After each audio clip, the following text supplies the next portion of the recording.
mga kwento ng pag-ibig, kwento ng buhay, at kwento ng pag-asa. Hatid sa inyo ng Moment of Romance.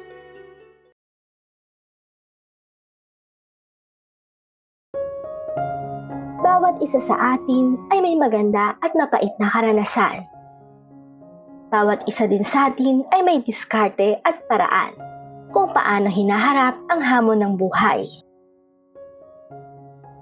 Magandang araw po sa inyong lahat. Itago niyo na lang ako sa pangalang Roslyn. 36 years old na ngayon at kasalukuyang nandito na sa bansang Saudi Arabia.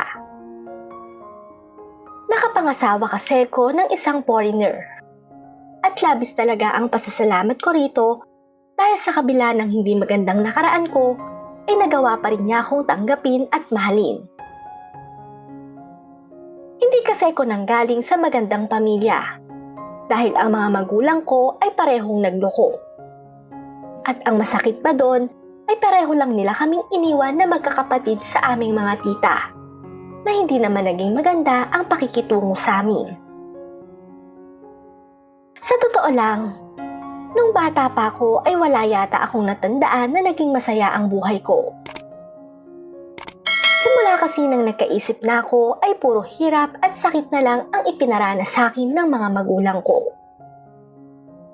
Imbes kasi na alagaan nila kami at sila ang magtrabaho para sa amin, ay kami pa ang nagtatrabaho para sa kanila. Kaya naman, hindi tuloy ako nagkaroon ng pagkakataon noon na makapag-aral. Dahil ang sabi sa amin ng aming mga magulang ay aksaya lang daw yon sa pera. Na mas mabuti raw na magtrabaho na lang kami para makatulong na sa kanila. Sa bagay na yon ay wala naman kaming nagawang magkakapatid, kundi sundin na lang sila nanay. Sapagkat alam naming wala rin kaming magagawa kahit ipilit pa namin na mag-aral kami. Ganun pa man, sa kabila ng hindi pagpasok sa eskwelahan, ay ninais ko pa rin namang matutong magbasa at magsulat. Nang sa ganun ay kahit papano ay hindi ako maging mangmang.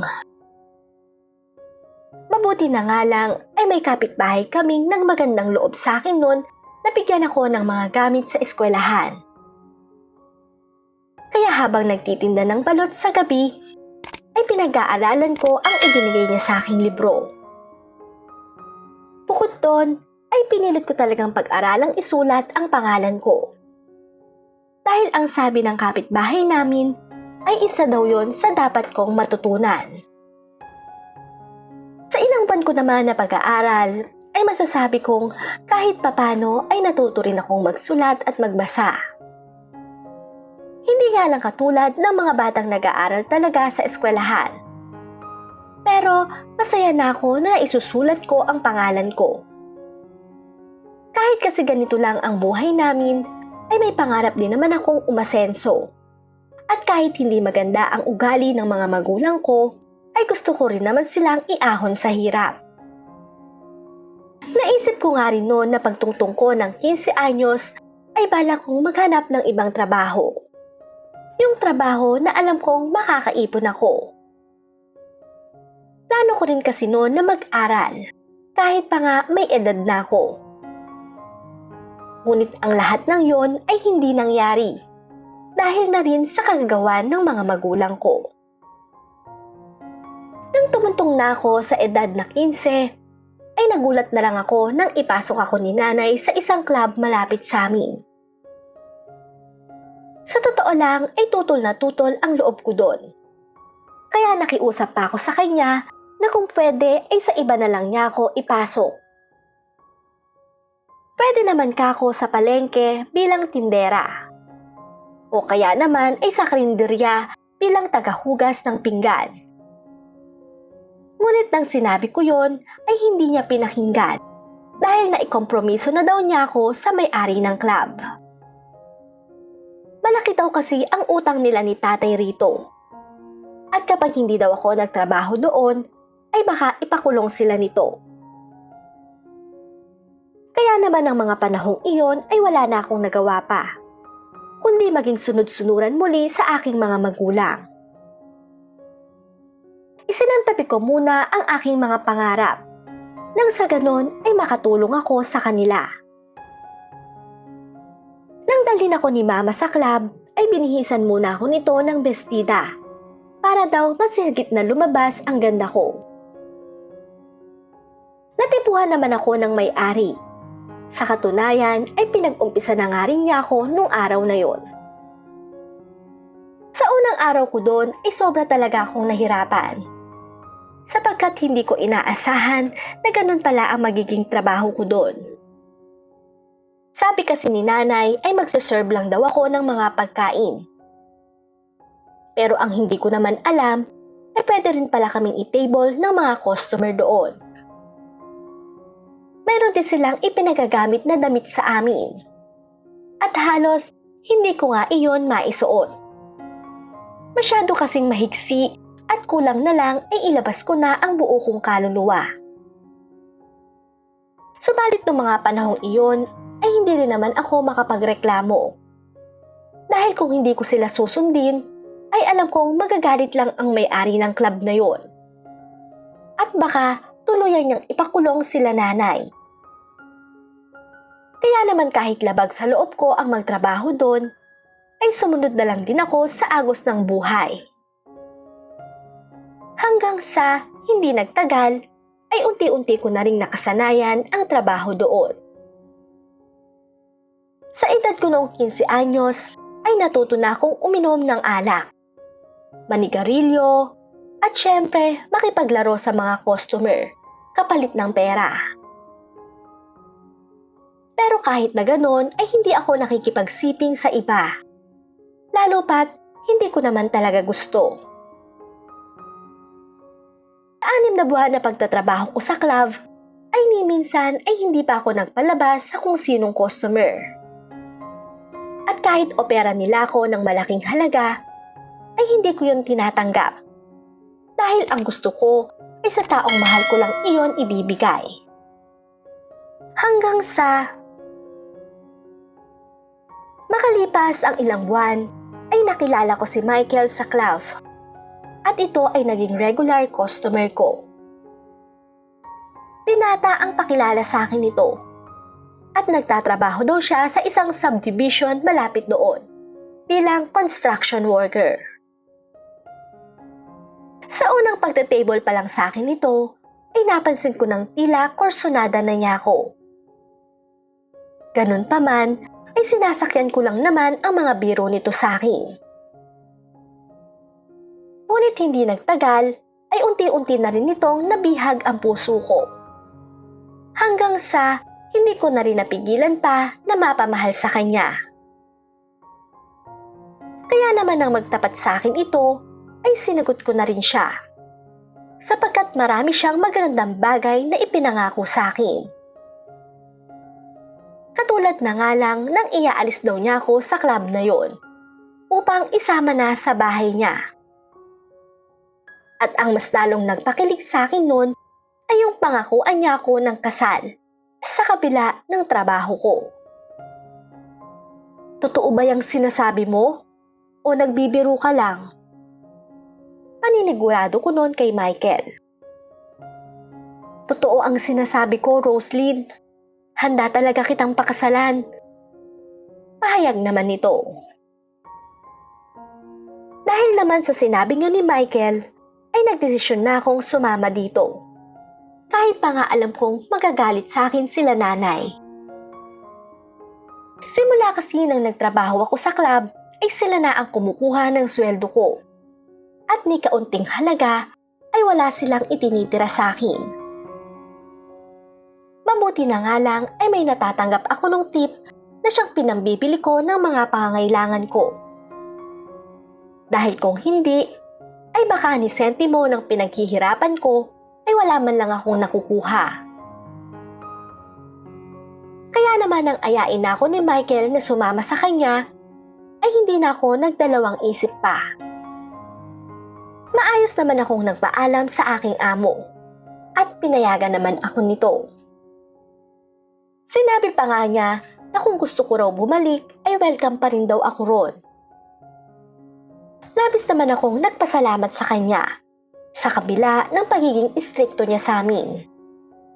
At sa huli ay doon ko lang na-realize na may kabutihan rin pala ito sa puso niya. Wala namang kaalam-alam sila nanay na umalis na ako ng club at sumama nga kay Michael. Dinala naman ako nito sa kanyang bahay na medyo may kalayuan din sa aming lugar. Ang kwento niya ay nag-iisa lang daw siyang nakatira doon dahil ang pamilya niya ay nasa ibang probinsya. Kaya naman, solo lang daw namin ang bahay na yon. Sa unang gabi ng aming pagsasama, ay doon na naganap ang matamis naming pagmamahalan.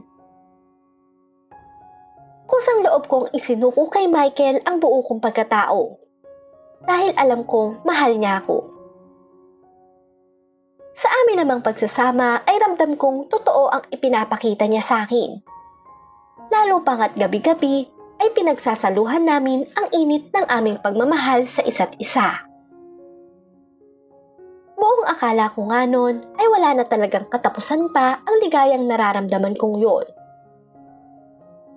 Ngunit nang mabuntis ako nito, ay doon na nagsimula ang kalbaryo ng buhay ko. Nalaman ko kasing hindi pala totoong binata si Michael. At ang masakit ay may 3 pala siyang anak na iniwanan sa probinsya. Nagulat na nga lang ako nang sugurin ako noon ng asawa nito sa bahay at pagsasaktan.